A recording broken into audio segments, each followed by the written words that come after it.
Damien Wolf slid his finger across the tablet screen, each movement erasing another hopeful face from his inbox. 8 rejections in under a minute, a new personal record. His morning ritual felt as natural as reading stock reports or signing contracts. "That's 47 dating requests declined this week, Mr. Wolf," his assistant Emma said, watching him eliminate potential matches with the same kind of effort he used to dissolve struggling companies. "Good." He scanned quarterly projections while continuing to delete. Multitasking, another skill he mastered. "Tell the board I won't be entertaining any more discussions about my personal life." A framed photo caught his attention. His twin boys, Max and Liam, their school pictures from last week. They beamed at him through the glass, proudly displaying gaps where baby teeth had been. "The board believes," Emma persisted, adjusting her wire-rimmed glasses, "that a CEO with a stable family image would benefit the company. The board believes many things." His voice held 15 years of practiced indifference. "They believed our tech division would fail. Now it's worth billions. They can believe what they want about my dating life." He reached for his coffee, expensive Colombian roast in a simple white mug. No fancy cups in his office. They distracted from work. Everything in its place, every element serving a purpose. That's how he built WolfTech from nothing into an empire. His phone lit up. Another notification. He moved to silence it, then stopped. The interface looked different. Older. Familiar in a way that made his fingers pause over the screen. Wolfmatch. His first creation. The dating app he'd coded in a tiny apartment, fueled by instant noodles and dreams of changing how people found love. Before the billions, before the twins, before he understood that love was just another variable that couldn't be controlled. "Emma." He held up the phone. "Why is this active?" She stepped closer, squinting at the screen. "Oh. That's the original Wolfmatch algorithm. The one you wrote yourself." Her fingers flew across her tablet. "According to the logs, it's been running independently since you sold the platform. Still using your original parameters." Damien stared at the notification. 99.9% compatibility. He remembered coding that threshold, theoretically possible but practically unattainable. The algorithm measured hundreds of variables: emotional patterns, life goals, intellectual compatibility, even preferred breakfast foods. "It's found a match," Emma said, her voice rising with interest. "The first one above 95% in the system's history. Delete it. Sir, the compatibility metrics are remarkable. The personality alignment alone." "I said delete it." He turned to the window, his kingdom spread out 52 stories below. Cities were simpler than people. They grew according to predictable patterns, followed logical rules. "The reservation details," Emma continued, ignoring his command like only someone who'd worked with him for 8 years would dare. "The Crystal Room. Tonight at 8. That made him turn. The Crystal Room. He'd programmed the algorithm to choose meeting places meaningful to both parties. 15 years ago, he'd walked past that restaurant every day, promising himself he'd eat there when he made it big. "Cancel it." Dr. Reynolds mentioned in the twins' last session that they'd been asking questions. About family. About their mother. Damien's jaw tensed. "That's irrelevant." "Is it?" Emma set her tablet down. "You wrote this algorithm when you believed in something bigger than quarterly reports. When you thought love could be quantified, understood, even predicted. What happened to that man?" "He grew up." Damien picked up a contract, signaling the end of the conversation. "He learned that emotions are inefficient." "And yet you kept this code running?" "For 15 years. She smiled slightly. "Perhaps part of you still believes in what you created." The phone buzzed again. 3 rapid notifications, the algorithm's way of highlighting exceptional compatibility points. He designed that feature himself, proud of its gentle persistence. Something tugged at his memory. The excitement of writing that code. The belief that he could map the human heart through carefully crafted variables. The hope that somewhere, someone existed whose equation would balance perfectly with his own. 99.9%. Emma. She paused at the door. Yes, sir? Clear my evening. He picked up his phone, studying the interface he'd drawn by hand so many years ago. I'll handle this personally. The merger call with Tokyo. Reschedule it. A small smile played at her lips. Of course. Car at 7:45? 7:30. He straightened his tie, already planning. I prefer to set the parameters of engagement myself. As Emma left, Damien turned back to the city view. The algorithm had waited 15 years to find this match. Whatever variables it had calculated, whatever patterns it had recognized, they were compelling enough to break through code that he'd written when he still believed in possibilities. One dinner, he told his reflection in the window. A simple matter of validating old code. He didn't realize then that his forgotten algorithm was about to rewrite every equation he'd built his life upon. Sometimes, the most complex codes produce the simplest truths. And sometimes, a heart that had forgotten how to feel could remember, with the right input. 7:32. Damien Wolfe arrived at the crystal room precisely as planned. Each step was grace, eager and purposeful. The maitre d' recognized him immediately, bowing slightly. Your usual table, Mr. Wolfe? Yes. He checked his watch again. I'm meeting someone. Of course, sir. Would you like to order the 82 Bordeaux in advance? No. Damien straightened his tie. 15 minutes. That's all this meeting requires. He followed the maitre d' through the restaurant, mentally rehearsing his dismissal speech. Clean, professional, final. The same way he ended business deals that didn't serve his interests. His phone weighed heavily in his pocket, that impossible 99.9% match still displayed on the screen. All these years, his algorithm had waited, calculated, searched. And now, he turned the corner to his table and every carefully crafted word evaporated. His jaw dropped, and it was harder to breathe. Hannah Reed sat there, transformed from the woman who cared for his children into someone who stole his breath. His children's nanny looked stunning in a way he couldn't comprehend. Her fitted gold dress caught the light like sunbeams on water. Dark skin glowed warm and radiant against the metallic fabric. Her box braids, usually practical and neat, had been swept up into an intricate crown, delicate gold beads woven throughout. Small golden hoops graced her ears, matched by a simple necklace that drew attention to her elegant neck. She hadn't noticed him yet. He watched her fingers tap nervously on the table, recognized the pattern. She did the same thing when helping the twins with difficult math problems. Even here, miles from his home and worlds away from her usual role, she was still undeniably Hannah. Then she looked up. Their eyes met across the space between them. Recognition bloomed in her expression, followed by shock that mirrored his own.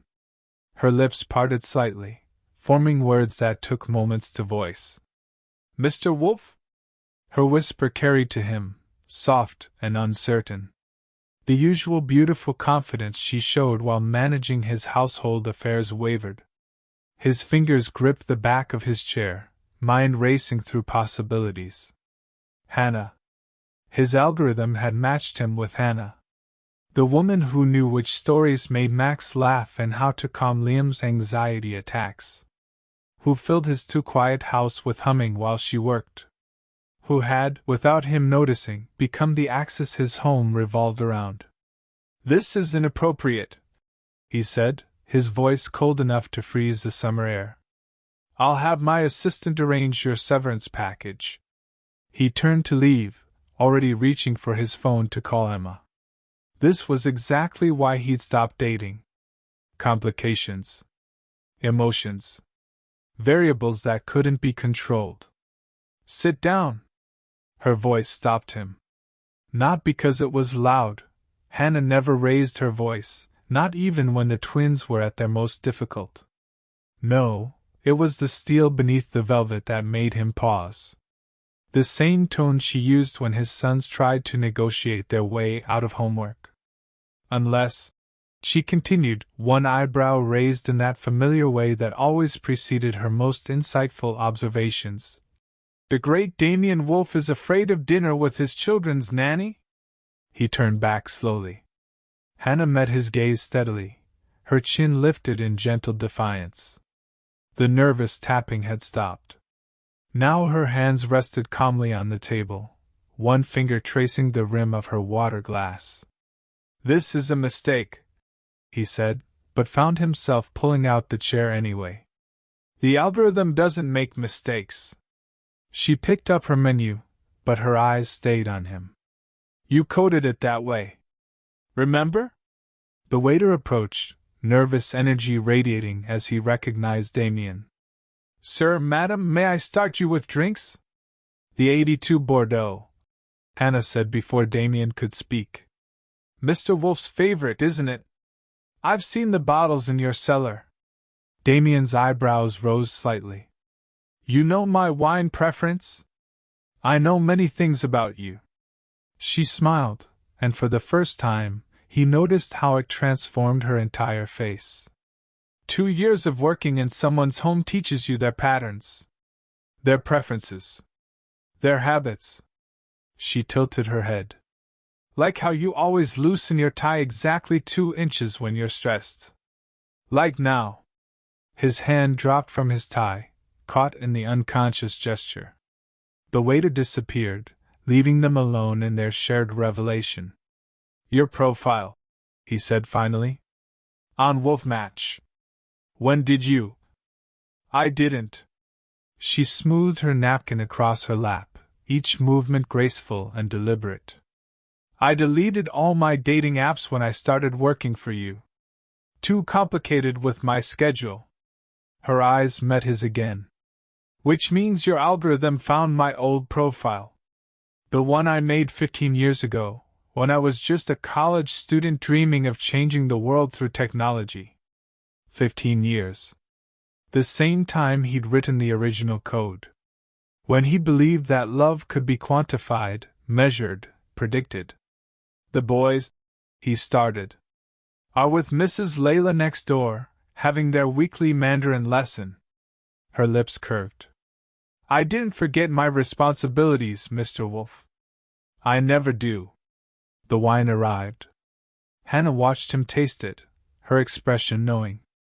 Of course it was perfect, she'd chosen it. "Why did you stay?" The question escaped before he could stop it. "When you say stay, do you mean at dinner just now, or in your home for 2 years?" She sipped her wine. "Because those are very different questions with very similar answers." The candlelight played across her features, highlighting cheekbones he never properly noticed before. Had she always been this beautiful, or had he simply trained himself not to see? "Both," he admitted. "Because some equations take time to solve." She set down her glass. "And some variables are worth waiting for." Her smile held secrets he suddenly wanted to decode. "Now, shall we order? Unless you're still planning on that 15-minute dismissal." Damien looked at his watch. 20 minutes had already passed. He should leave. He should end this. He should maintain the careful distance he'd built between himself and emotions he couldn't control. Instead, he opened his menu. "What would you recommend? Since you know my preferences so well." Her laugh rang out, rich and genuine, reminding him of Sunday mornings when the twins convinced her to make pancakes. "Oh, Mr. Wolfe," she said, eyes dancing. I think you're about to discover that there's quite a lot you don't know about me. She was right. And for the first time in 15 years, Damien Wolf wanted to learn. Damien's mind screamed at him to leave, to maintain the careful walls he'd built around his life. Instead, he found himself sinking into the chair across from her, his body betraying his better judgment. The algorithm, she said, studying him with eyes that seemed to see straight through his expensive suit to the man beneath. 15 years ago. What made you believe in love then? He reached for his wine glass, buying time. The rich burgundy liquid caught the light, reminding him of late nights coding, dreaming of a formula that could decode the human heart. I was young. Naive. And now you're old and wise. Her laugh rolled through the air, rich and genuine, warming the space between them like honey and sunlight. You built an empire, Mr. Wolf, but you've forgotten how to live in it. The waiter appeared, moving with practiced grace as he filled their glasses. Damien watched the wine swirl, searching for words that wouldn't come. Tell me about the code, Hannah said softly. The original algorithm. What variables did you include? Her question surprised him. Most people asked about his wealth, his success, his power. No one had ever asked about the code itself. Compatibility matrices, he found himself saying. But not just surface-level matches. I wanted to measure. He paused, memories flooding back. The spaces between people's words. The dreams they were afraid to voice. The way they moved through the world when no one was watching. Hannah leaned forward, her gold dress catching the light. That's beautiful. It was foolish. You can't quantify human connection. Can't you? She tilted her head. You quantify everything else. Market trends. Risk assessments. Why not love? The waiter returned with their appetizers. Hannah picked up her fork but didn't eat, waiting for his answer. Because love isn't logical, he said finally. It doesn't follow predictable patterns. Like your sons? Her smile softened. They're not exactly logical, are they? Max with his midnight questions about whether fish have dreams. Liam and his conviction that purple tastes better than orange. Despite himself, Damien smiled. You remember all that? I remember everything about them. She set down her fork. Did you know Liam cries when he thinks no one's watching? On the days you cancel dinner with them. And Max, he keeps a journal of business ideas. He wants to be just like you. Each word hit him like a gentle accusation. You seem to know my children better than I do. No. She reached across the table, almost touching his hand before pulling back. I just have the luxury of time with them. Something you deny yourself. I provide for them. You shelter them. Feed them. Fund their education. Hannah's eyes held his. But when was the last time you sat with them? Really sat with them? Did you know Max taught himself Java last month? Damien stared at her. He's 10. He's your son.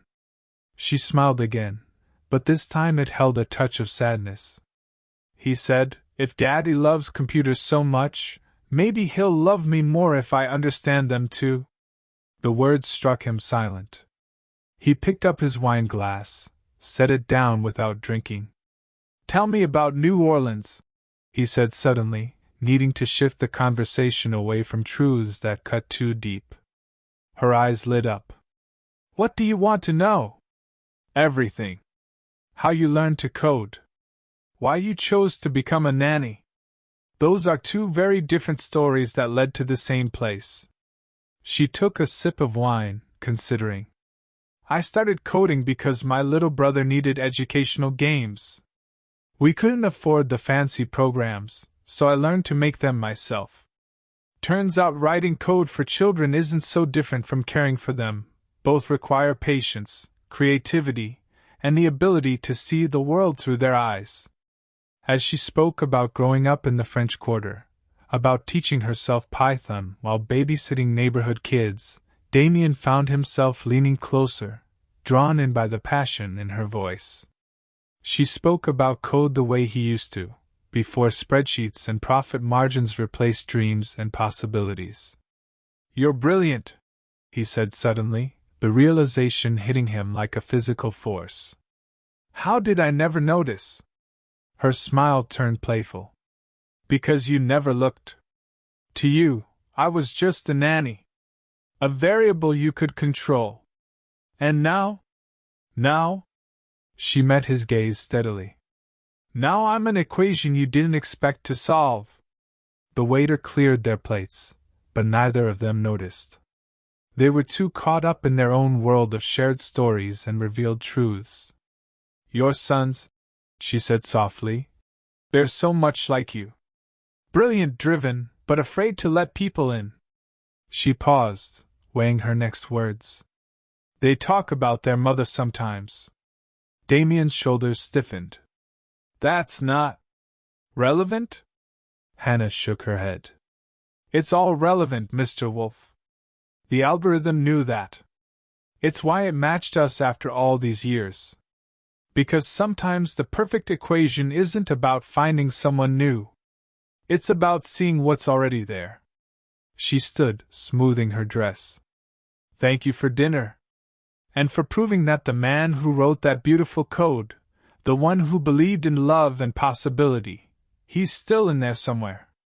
Buried under spreadsheets and stock options, but still alive." As she walked away, Damien realized two things. First, their dinner had lasted 2 hours, not 15 minutes. And second, for the first time in 15 years, he wished someone would stay. Days passed, each one adding another small moment to Damien's collection of unwanted observations. He noticed things about Hannah now, details that had always existed but he trained himself to ignore. The way her braids caught the morning light as she leaned over the twins' breakfast plates, explaining why divided pancakes tasted better than whole ones. How her coding suggestions for their homework revealed an intelligence that rivaled his own developers. Monday morning, he found himself pausing outside the kitchen, listening to her explain binary code using breakfast cereal. "See, Max? Each Cheerio is like a 0, and each Fruit Loop is like a 1. Now, if we arrange them in sequences..." "Oh, so that's how computers think?" Max's voice rose with excitement. "Can we code breakfast tomorrow?" Hannah's laugh filtered through the doorway. "Only if you promise not to try debugging your orange juice again." Damien stepped away before they could spot him, but the moment stayed with him through 3 corporate meetings. Tuesday afternoon, a message from Liam's teacher about struggling with math. "I'll handle it," Hannah said when he mentioned hiring a tutor. She pulled out her tablet, showing him an educational game she'd coded. "He's not struggling with the concepts, he's bored. Watch this." She demonstrated how she turned multiplication tables into a space adventure game. Liam's test scores doubled within a week. Wednesday evening, he came home early, an unusual occurrence prompted by a cancelled video call. The sound of laughter drew him to the kitchen where Hannah was teaching the twins to make beignets, a recipe from her grandmother in New Orleans. Powdered sugar dusted her nose as she showed them how to fold the dough. "The secret," she said, "is patience. You can't rush perfection." "Like Daddy's code?" Liam asked, smearing flour across his cheek. "Exactly like that." She helped him measure ingredients. "The best things take time to develop." Damien watched from the doorway, mesmerized by the scene. Hannah moved between the boys with natural grace, anticipating their questions, catching spills before they happened.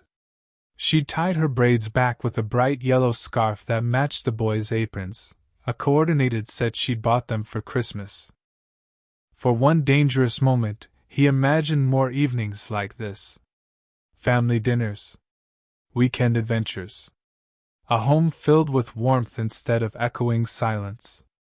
Thursday morning, he found himself in the security room, rewinding camera footage to watch Hannah help the twins with their science project. The way she explained complex concepts, her hands moving expressively as she spoke, her smile encouraging their questions. "Sir?" His security chief cleared his throat. "The investors are waiting in the conference room." Friday afternoon, Hannah's coding suggestions for the twins' homework project caught his eye. Clean, elegant solutions that would have impressed his senior developers. He found himself analyzing her methods, admiring the creativity behind her logic. "She's brilliant with them," Emma said, catching him reviewing the code. "With all of them, really. The household staff adores her." "She's an employee," he replied automatically, but the words felt hollow. Saturday morning, the twins had a coding competition at school. Hannah sat with them in the front row, her presence steady and calming. When Max froze during his presentation, she mouthed words of encouragement until his confidence returned. When Liam's program glitched, she caught his eye and tapped her heart, their private signal for keep going. Both boys won medals. They ran to Hannah first. Damien watched from the back of the auditorium, an unfamiliar emotion tightening around his heart. She gathered the twins in her arms, her joy in their success as genuine as any mother's. "Mother." The word struck him like a physical blow. Sunday evening, he found one of Hannah's notebooks in his study. Inside, alongside grocery lists and schedule notes, were pages of code. Programs she'd written to help the twins learn. Games customized to their interests. Even a small AI project designed to help Liam practice social interactions. One page caught his attention, notes about his own algorithm, the one that had matched them. She'd been analyzing it, improving it, adding variables he'd never considered. At the bottom of the page, a single question. What if the perfect match isn't about finding someone new, but recognizing someone who's already there? The words blurred before his eyes. Memories crashed over him.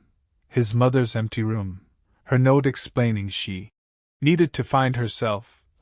The silence that followed. He'd been 12, the same age as his sons. His phone felt heavy in his hand as he pressed Emma's number. "Sir? Find a new nanny agency. I want a different nanny." His voice sounded distant to his own ears. "Immediately. Mr. Wolf." Emma hesitated. "Are you sure that's—" "Now, Emma." He hung up before she could respond, before she could voice the objections he could hear in her pause. Before she could point out what he already knew, he was about to repeat his mother's mistake. But this was different. He wasn't abandoning his children. He was protecting them. Protecting himself. Protecting the careful order he'd built his life around. Love was just another word for abandonment.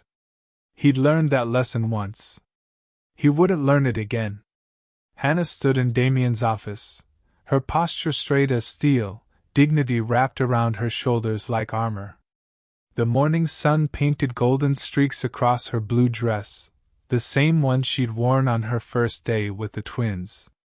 Her braids were pulled back simply, no trace of the elegant style from their dinner. "You're firing me." Her words carried no question, just quiet certainty. "Because of one dinner?" Damien kept his eyes on his computer screen, fingers typing nothing. Each key click echoed between them like tiny accusations. "The termination package will be generous. Look at me." Her voice, soft yet commanding, made his fingers still. He'd heard that tone before, when she calmed Liam's anxiety attacks, when she guided Max through his frustrations. "Mr. Wolf," she said in an almost whisper, "I deserve that much." He raised his eyes.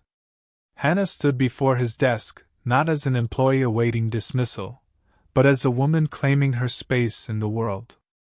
Her chin lifted slightly, eyes bright with unshed tears she refused to let fall. "Because you forgot your place," he said coldly, the words tasting like ashes. "I run a billion-dollar company. Did you think an app match meant anything? An app match?" She moved closer, one hand resting on his desk. "Is that what you think this is about? A random algorithm? The algorithm. The algorithm saw what you refused to." Her fingers traced the edge of his desk calendar, the one where she'd marked all the twins' activities in her neat handwriting. "It saw a man who needs someone to remind him that life isn't just binary code. Success or failure. Love or loss. You don't understand." "I understand perfectly." She straightened a photo frame, the twins at their last birthday, chocolate cake smeared across their grins. "I understand that you've built this empire to fill the void your mother left. That you measure everything in profits and losses because emotions can't be controlled like stock prices." Each word struck him, hitting him hard where he least expected. Damien pushed back from his desk, standing to regain the height advantage. "You're overstepping." "Am I?" She picked up the frame, studied it. "Do you know what Liam told me last week? He said he wishes he could make you proud like your shareholders do." She set the photo down carefully. "Max asked if you loved your computer more than them." Don't what? Tell you the truth? Isn't that what you hired me for? To care for your children while you built your walls higher?" "Enough." His voice rose slightly, the tone that silenced boardrooms. Hannah didn't flinch. "You're right. It is enough. Enough pretending this is just about a dinner or an algorithm." She moved around the desk, closing the distance between them. "You're firing me because I made you feel something. Because for one moment you saw a future that scared you more than any market crash." "No," he said, but his voice wavered. "I'm firing you because I know you," she finished softly. "The real you. Not the billionaire CEO. Not the tech genius. The man who coded an algorithm 15 years ago because he believed love could be quantified, understood, predicted. The man who's so afraid of being left that he leaves first." Damien turned away, staring out his window at the city he'd helped build. 52 floors up, everything looked small, manageable. Unlike the emotions threatening to breach his carefully constructed walls. "The boys need stability," he said finally. "The boys need their father." She stepped beside him, her reflection joining his in the glass. "And their father needs to remember how to live in color instead of binary."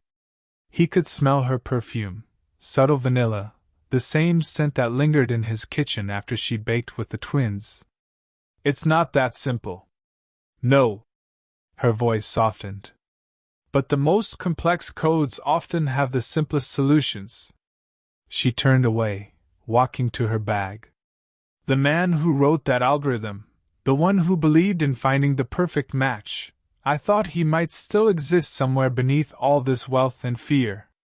She pulled out a small notebook, worn at the edges from frequent handling. "The twins wrote this. You should read it." The notebook landed on his desk with a soft thud. Damien didn't move to touch it. "For what it's worth," Hannah said, pausing at the door, "the algorithm was right. But it didn't match us because we're perfect. It matched us because we're perfectly imperfect in complementary ways." She smiled sadly. "Your sons figured that out before you did." The door closed behind her with a gentle click, leaving Damien alone with a notebook he couldn't bring himself to open and emotions he couldn't bring himself to name. He sat heavily in his chair, the weight of her words pressing against his chest. The notebook seemed to stare at him, daring him to open it, to face whatever truths his sons had discovered. His phone buzzed. Emma. Probably with the new nanny agency contacts. He silenced it without looking. Outside his office, he heard the twins' voices, excited about something Hannah had promised to teach them. Their laughter echoed through the halls, a reminder of everything he was about to destroy. The notebook waited. He didn't touch it until she left. The notebook sat on Damien's desk for 3 hours before he touched it. 3 hours of staring at its worn blue cover, at the small coffee stain in one corner, probably from the morning Hannah had taught the twins to make café au lait the New Orleans way. His fingers trembled as he opened it. The first page held his son's handwriting, a mix of Max's precise letters and Liam's flowing script. Project Love, they'd called it, with a small heart drawn in the corner. Page after page revealed their careful observations. They'd been watching, recording, understanding in their own way. They'd noticed how their father smiled more when Hannah was around. How the house felt warmer, more alive. They documented every small change, every moment of joy she brought to their lives. Dad's smiles are different now, they wrote. They reach his eyes. Hannah knows when we need hugs without asking. When Dad works late, Hannah leaves him notes with our drawings. He keeps them all in his desk drawer. Simple observations through children's eyes, yet each one struck him with the force of truth. They'd seen what he'd refused to acknowledge. See, Dad? We wrote it all down. Damien spun around. His son stood in the doorway, Max straight-backed and serious, Liam clutching his tablet like a shield. We watched everything, Max said, stepping forward. His chin lifted in that way that reminded Damien so much of himself at that age. Every time Hannah made things better. You missed my science fair, Liam added softly, moving to stand beside his brother. But Hannah stayed 4 hours after her shift to help me rebuild my project when it broke. She didn't have to stay, Max said. But she said family doesn't clock out. Family. The word echoed in Damien's mind. Show me, he said finally, gesturing to the notebook. Tell me what you've seen. The twins exchanged glances, then rushed forward. They pulled up chairs, shoulders touching as they leaned over the desk. See here? Max pointed to a page filled with their observations. Hannah always knows when we're upset before we say anything. Like she has a special radar for when we need her. And look at this, Liam added, flipping pages. We wrote down all the times you came home early because Hannah told you about our special events. You never missed another school play after she started working here. Remember when I had that nightmare? Max's voice grew quiet.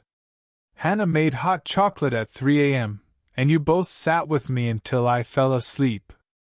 We counted all the nights you stayed home instead of going back to the office.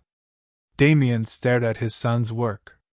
They hadn't just documented events, they'd mapped the invisible threads that tied their family together. Every shared laugh, every moment of understanding, every time Hannah had bridged the gap between father and sons. It's all here, Max insisted. Everything that proves Hannah belongs with us. We didn't just watch, Liam explained. We understood. Hannah makes our house feel like home. Damien pulled his sons close, feeling their small bodies trembling against him.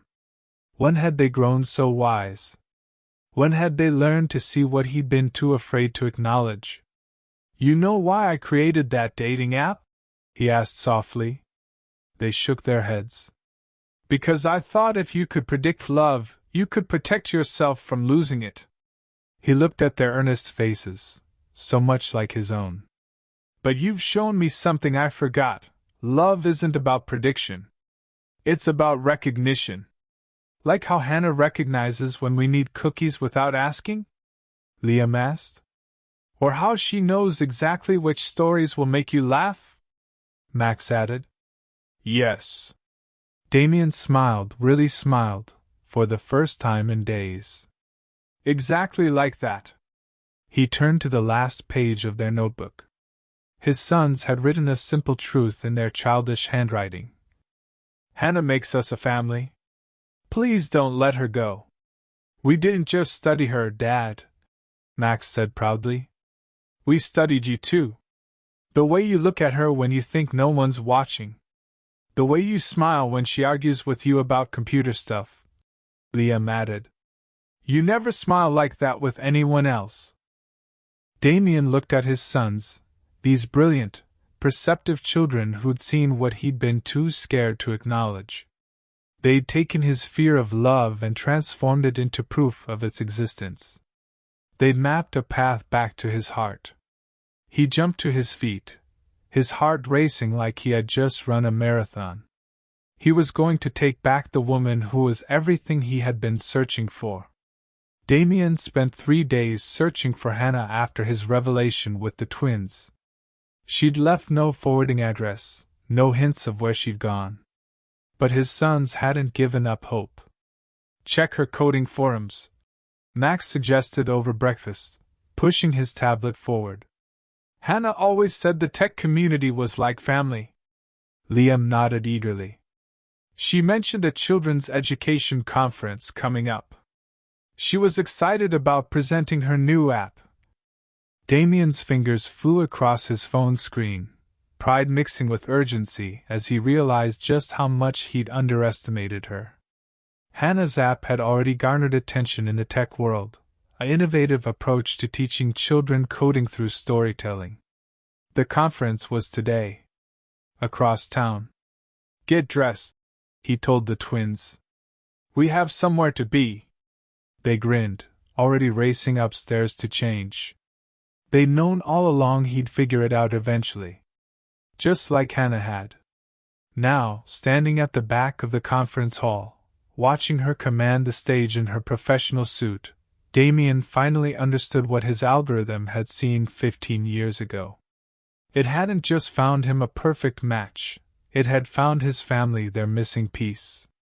The audience leaned forward in their seats as she demonstrated her educational coding app, her passion evident in every gesture. Technology shouldn't just teach, she was saying. It should inspire. Every child deserves to see the magic in mathematics, the poetry in programming.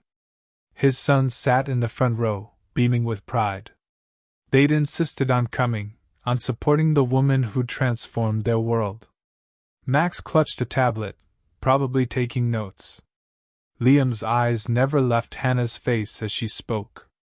3 weeks had passed since he'd read their notebook. 3 weeks of soul-searching, of remembering who he'd been before fear had shaped him into someone else. Of realizing what he'd almost thrown away.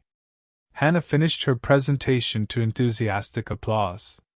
She stepped down from the stage, immediately surrounded by potential investors and admirers. Her smile remained genuine, her responses thoughtful, but her eyes kept drifting to the twins. Your sons are brilliant coders, she said when he approached, not turning around. The familiar scent of vanilla surrounded her, the same scent that had filled his kitchen during countless baking sessions with the boys. They had a good teacher. They had two. Now she faced him.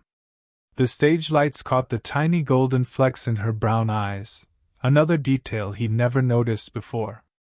I saw the original algorithm, Damien. It wasn't searching for perfection. It was searching for someone who would stay. He stepped closer, close enough to see the small scar above her eyebrow from when she'd hit her head helping Liam rescue his robot from under the couch. And what did you find? A man who needs to learn that staying power isn't coded in algorithms. It's built in trust, in choice, in love that grows even when you're afraid. Her voice softened. A man who wrote the most beautiful code I've ever seen, then forgot why he wrote it. I remember now. He gestured to where Max and Liam were making their way through the crowd. They helped me remember. They're amazing children. They're your children too. The words came naturally now, truth replacing fear. They have been for a long time. I was just too scared to see it. Hannah's eyes filled with tears she didn't let fall. Damien! I've been coding since I was 12, he interrupted. The day my mother left, I turned to computers because they made sense. They followed rules. They couldn't abandon you. She reached for his hand, her fingers warm against his.